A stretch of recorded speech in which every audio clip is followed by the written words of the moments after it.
Families living in a small Bedfordshire village are barricading themselves in their homes tonight after the latest brutal sex attack by a man who's become known as the Fox. His victims this time were a teenage girl, her brother and her boyfriend. This is the remarkable story of how an Austin Allegro helped solve a spate of serious crimes. From March to September 1984, a man terrorized an area in England between Tring, Leighton Buzzard, and Dunstable.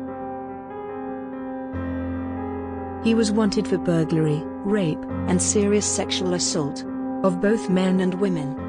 And as each audacious crime went unsolved, the sense of fear and intimidation was palpable. Neighbors formed vigilante groups, and people kept their doors bolted and their windows closed in the hot summer weather. The police knew their man likely had curly hair, and was from the northeast of England, but they needed one vital clue that could help them narrow down the search. With no CCTV and DNA in its infancy, he was evading capture when the Fox struck again. The police looked for evidence of the vehicle the rapist must have used. He's bashed into this here, you see. Some paint on this tree. It's been lifted. So it's 3'9" above the ground. It must have been pushed up the way a wedge would push it up. So it must be the sloping pillar of a car, either end. But it can't be the flat back of a van. And it has to be a rear pillar. Why? Because the bonnet sticks out too far. If the branch are brushed against the windscreen pillar, there'll be tyre tracks in the soft ground in front of it here. There aren't any, so it has to be a back end. He reversed it. And if that's what I think it is, if that was made by the back bumper of a car, then I don't think it came back any further. It's a car with a blunt back end. So you're saying we're after a hatchback or something similar? Harvest gold. Of all the manufacturers using this color, only one used it frequently.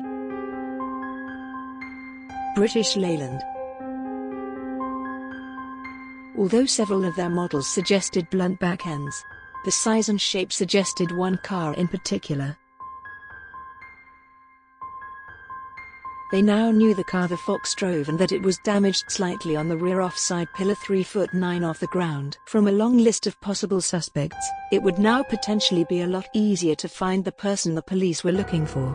In fact, as the police visited an address in North London one afternoon, virtually all the evidence was conveniently assembled in one place.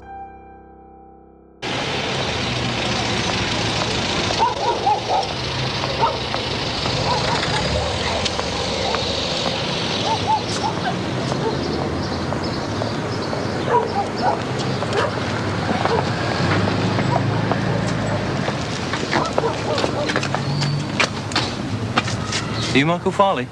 Aye. We're police officers, Mr. Farley. Is this your car? Aye, it is. We're making some inquiries into a series of incidents in the Bedfordshire area. Do you mind asking us a few questions?